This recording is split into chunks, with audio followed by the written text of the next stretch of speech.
¿Qué onda? Somos Hora Cero. Somos un grupo de chavalas y chavalos que creemos fuertemente en la popularización del conocimiento.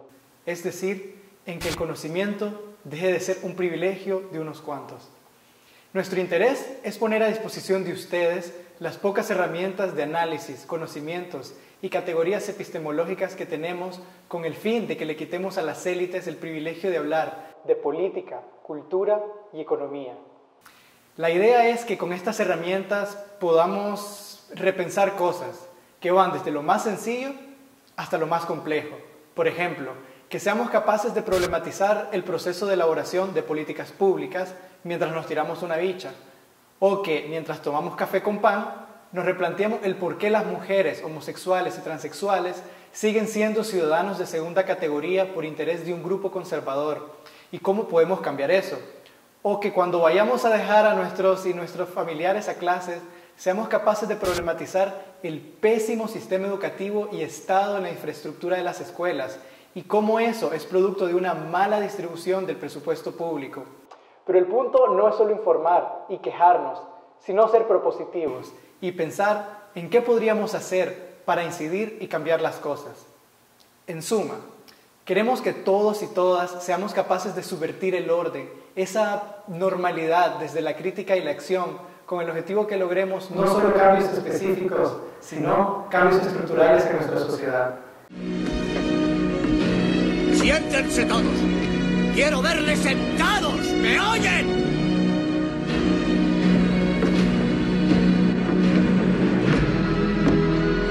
¡Siéntense todos!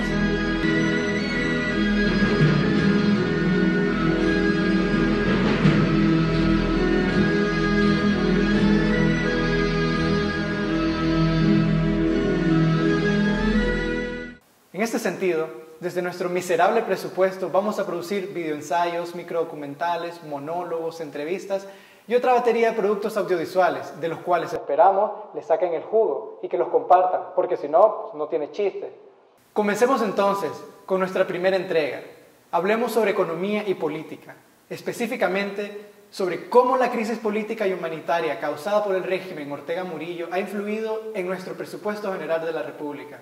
De entrada advierto que no pretendemos ser tranquilizadores ni alarmistas. Quieren ser la especie dominante del planeta y nos destruirán a todos para poder lograrlo. ¡Nos destruirán a todos! Pero sí pretendemos que se genere discusión al respecto, ya que envuelta en el mar de información que cada día es difícil de procesar, hay muchas acciones políticas que pasan desapercibidas y que creemos es importante que estos temas se mantengan sobre la mesa.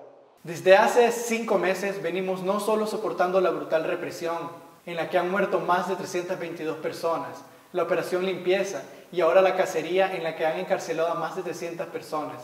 Encima, tenemos que aguantarnos las consecuencias de los actos del régimen Ortega Murillo en materia económica. Como consecuencia de la crisis, el PIB va a crecer en un 1% y no el 4.9% que estaba previsto. Se han perdido más de 215.000 empleos y al menos unas 131.000 personas han caído en situación de pobreza. Además, los nicas que se han ido del país por falta de seguridad. Y pues bueno, la cosa está así, de lo cual ha influido que solo en Costa Rica hayan 28.000 intenciones de solicitud de refugio. Pero resulta que esta crisis ya tocó también el presupuesto general de la República. ¿Ustedes saben lo que es el presupuesto general de la República? Bueno, el presupuesto general de la República es ese documento aprobado por ley en el que se reflejan las actividades y gastos que el gobierno va a hacer en el país. Es decir, cuánto va a invertir en salud, educación, infraestructura y cuánto va a gastar en salarios, y así con el resto de instituciones del país. A mediados de agosto, la Asamblea Nacional Sandinista del régimen Ortega Murillo aprobó con carácter de urgencia una reforma al presupuesto en la que principalmente se redujo el monto destinado a educación, salud, inversión y a las municipalidades, pero se le incrementó lo destinado al Consejo Supremo Electoral, al Ministerio de Defensa, y el premio mayor se lo lleva Petronic.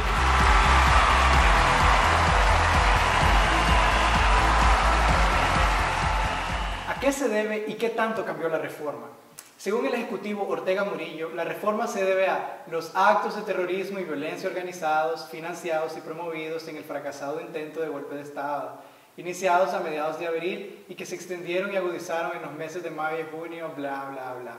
Pero la verdad es que eso es puro cuento. La razón real es por los actos de terrorismo y violencia organizados desde el Carmen, promovido por el régimen nacional socialista a mediados de abril hasta la actualidad y financiado con el dinero del pueblo para matarlos, apresarlos, castigarlos y lo que se le venga en gana al Führer, Sieg Heil.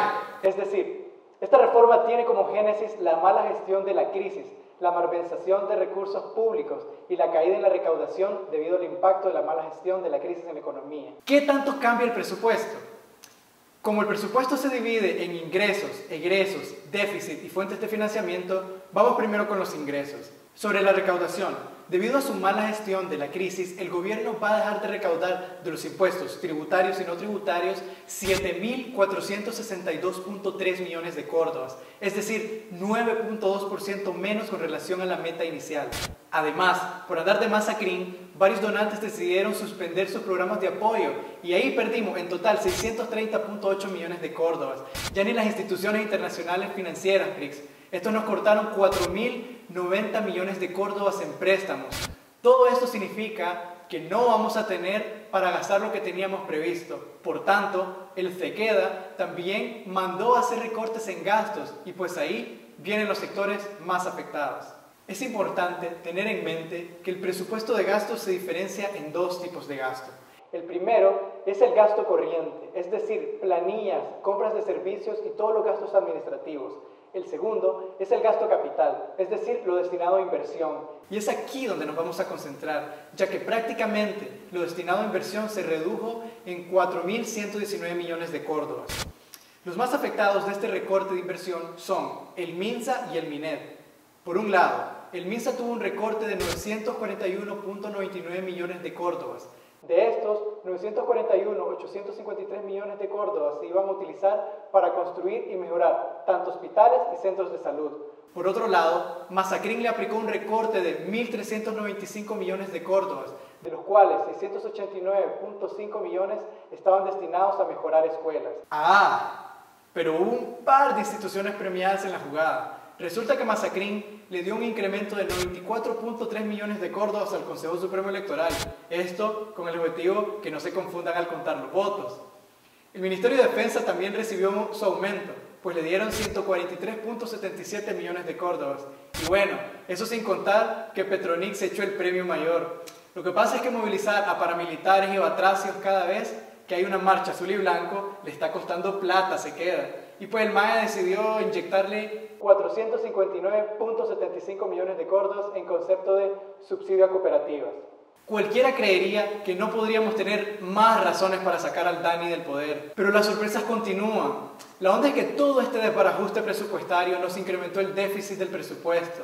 Es decir, que lo que tenemos previsto para gastar todavía nos hace falta plata. Un total de 5.109.3 millones de córdobas. ¿Y saben cómo vamos a conseguir ese dinero?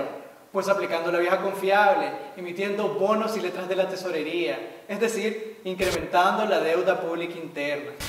En resumen, el gobierno no va a recaudar lo previsto. Nos recortó en salud, educación, pero le incrementó a defensa, al Consejo Supremo Electoral y a Petronic.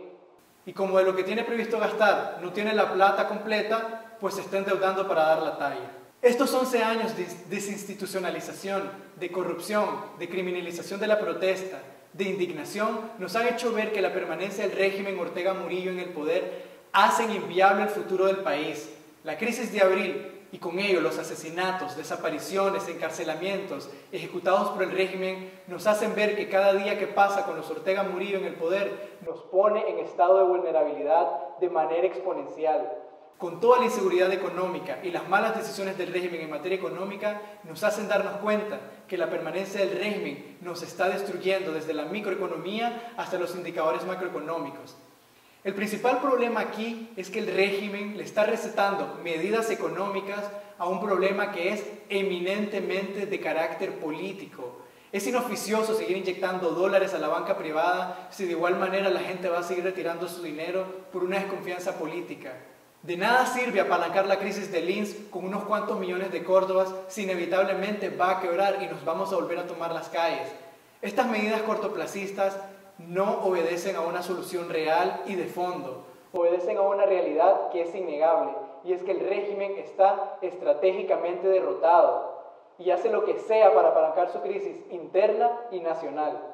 A fin de cuentas, el régimen solo se mantiene en el poder con los batracios armados, instaurando la política del terror y la necropolítica. Pero el pueblo azul y blanco no tiene miedo, no se cansa, no claudica. El pueblo azul y blanco marcha, protesta, grita, exige el cambio, exige y propone medidas políticas de altura. No nos rindamos.